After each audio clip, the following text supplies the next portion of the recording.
Assalamualaikum warahmatullahi wabarakatuh.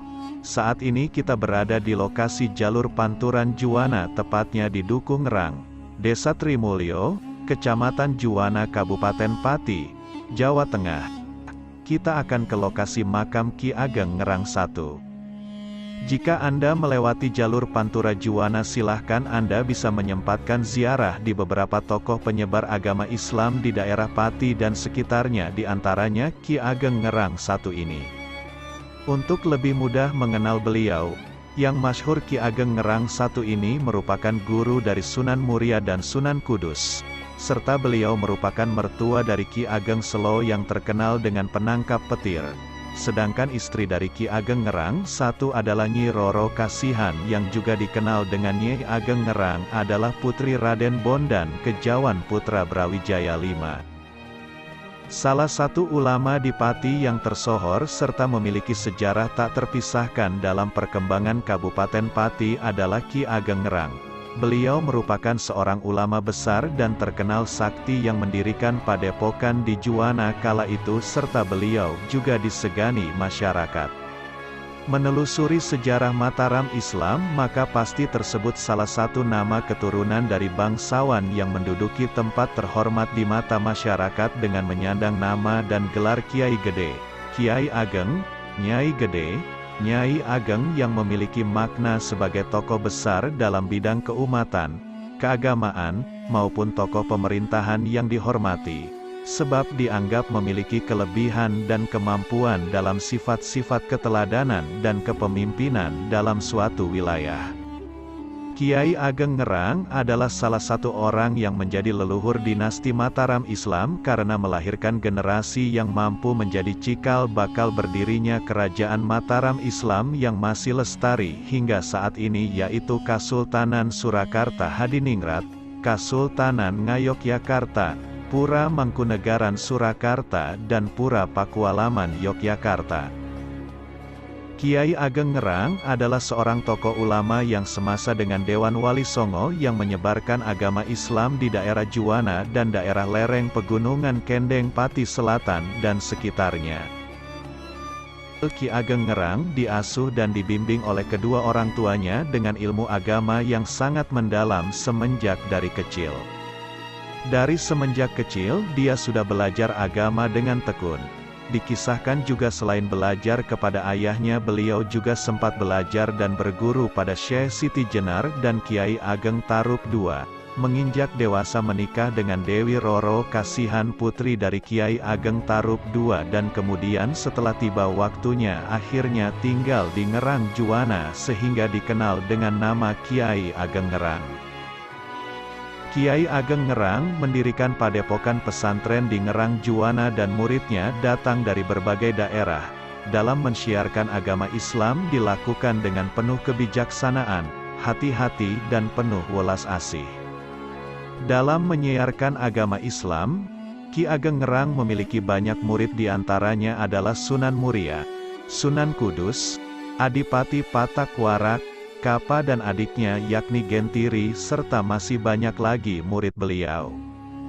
Ki Ageng Ngerang atau yang juga bisa disebut sebagai Sunan Ngerang pertama merupakan seorang ulama besar atau wali nukbah yang hidup semasa Dewan Wali Songo yang menyebarkan agama Islam di Juwana, lereng Muria dan lereng Pegunungan Kendeng Pati Selatan.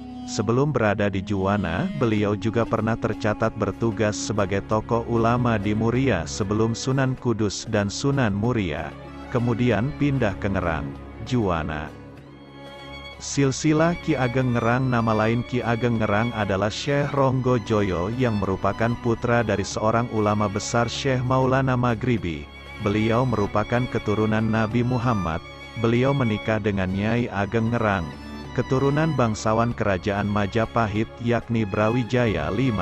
Bisa dikatakan Nyai Ageng Ngerang merupakan cucu Brawijaya V. Nasab Kiai Ageng Ngerang, beliau masih keturunan dari Rasulullah dengan silsilah sebagai berikut.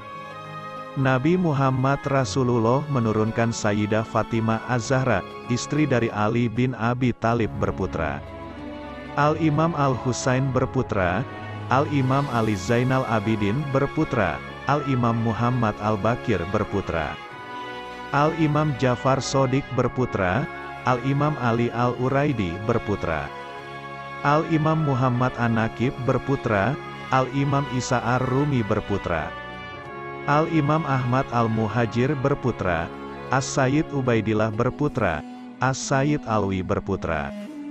As-Sayyid Muhammad berputra. As-Sayyid Alwi berputra. As-Sayyid Ali Qoli Kasam berputra. As-Sayyid Muhammad Sohib Mirbat berputra. As-Sayyid Alwi Amil Faqih berputra. As-Sayyid Abdul Malik Asmat Khan berputra. As-Sayyid Abdullah berputra. As-Sayyid Ahmad Jalaluddin berputra. As-Sayyid Husain Jamaluddin berputra. Syekh Maulana Maghribi berputra. Kiai Ageng Ngerang I. Makam beliau dijaga dengan baik oleh masyarakat Duku Ngerang Desa Trimulyo dan terakhir kali makam dipugar total pada tahun 2008. Kemudian, diresmikan oleh keluarga besar Keraton Surakarta Hadiningrat pada tahun 2011 bertepatan dengan bulan Maulud Haul ke-22 Ki Ageng Ngerang. Lokasi makam Ki Ageng Ngerang. Makam Ki Ageng Ngerang terletak di Duku Ngerang Desa Trimulyo, Kecamatan Juwana, Kabupaten Pati, Jawa Tengah. Awal mula ditemukan makam Ki Ageng Ngerang ini mempunyai sejarah panjang. Sebelumnya, warga hanya menemukan sebuah nisan yang tertanam di makam. Namun, bentuk nisan itu berbeda dengan yang lainnya. Bahkan hampir mirip dengan nisan para raja. Karena penasaran, masyarakat kemudian menanyakan peristiwa itu kepada orang yang lebih kompeten dan mengerti. Dari hasil penelusuran nisan itu memang mempunyai sejarah hingga didapati kesimpulan bahwasanya nisan tersebut adalah nisan milik Syekh Ronggo Joyo yang kemudian dikenal dengan sebutan Ki Ageng Ngerang.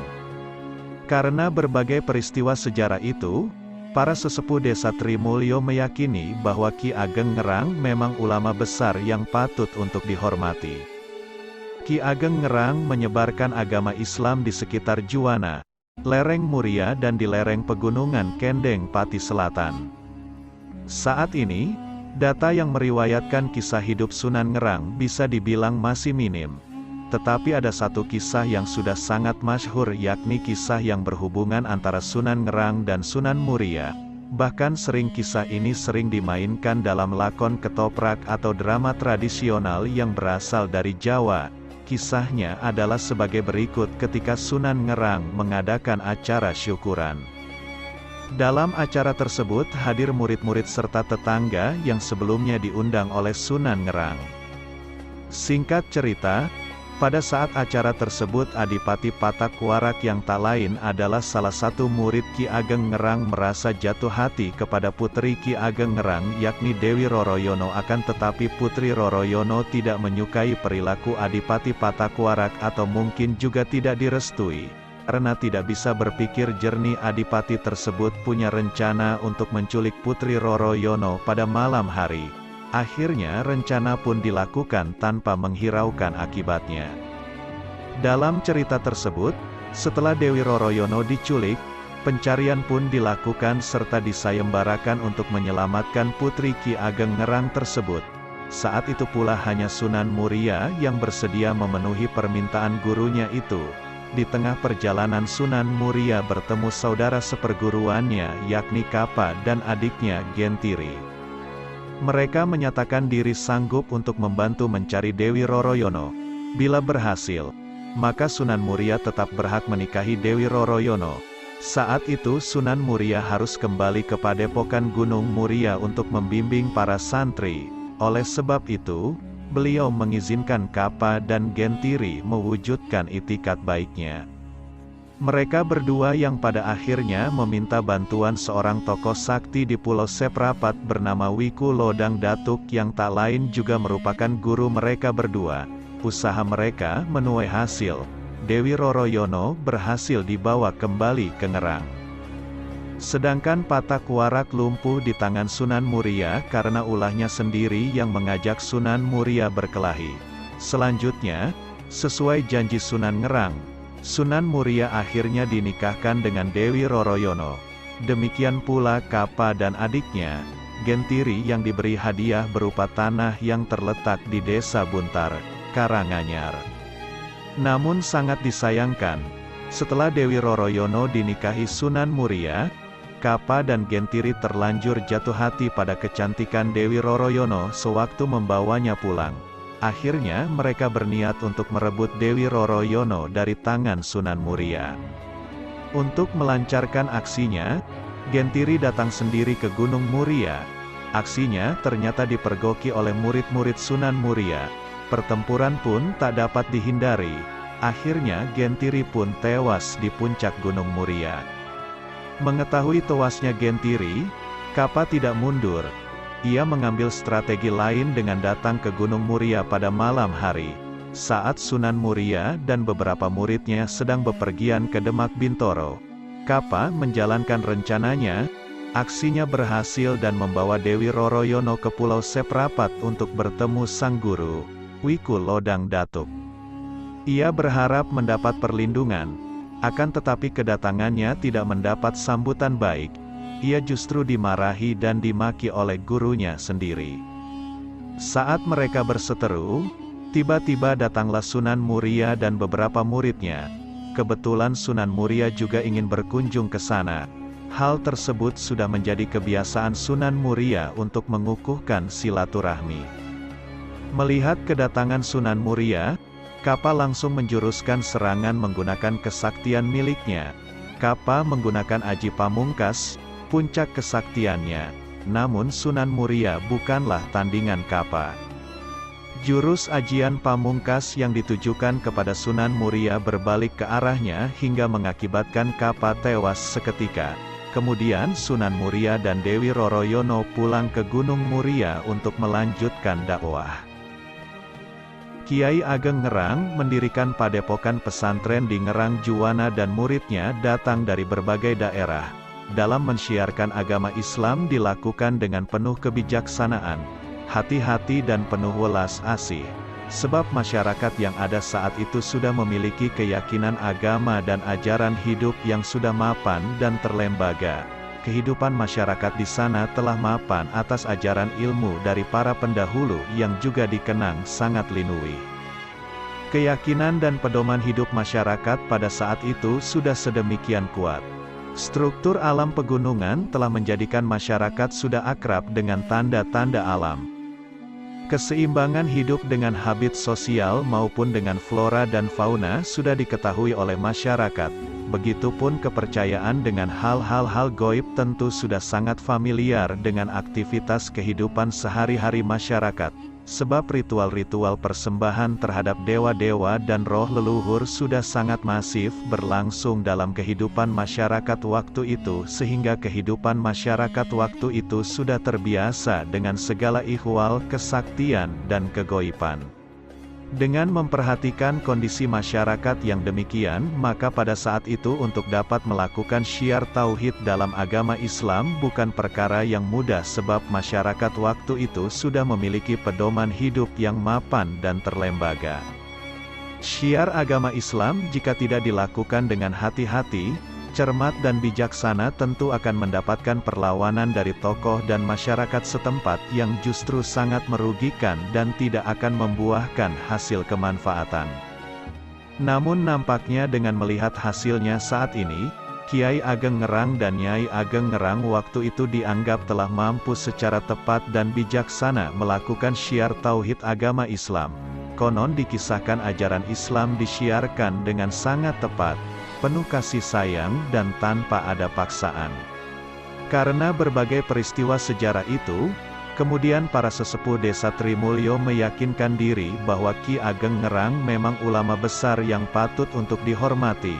Bahkan hingga saat ini, warga masyarakat sangat antusias untuk mengikuti prosesi Haul Ki Ageng Ngerang tersebut. Haul Ki Ageng Ngerang tersebut dilaksanakan setiap tanggal 17 Rabiul Awal. Haul ini mendatangkan keluarga dari Kerajaan Paku Alaman Surakarta dan dimeriahkan dengan kirap pusaka tombak Ki Ageng Ngerang. Demikian sedikit kisah tentang Ki Ageng Ngerang 1. Semoga bermanfaat. Jangan lupa dukung channel Ngaji Gus TV dengan subscribe, aktifkan lonceng notifikasi, like, komen, share. Terima kasih, sampai jumpa di kisah-kisah lainnya. Wassalamu alaikum warahmatullahi wabarakatuh.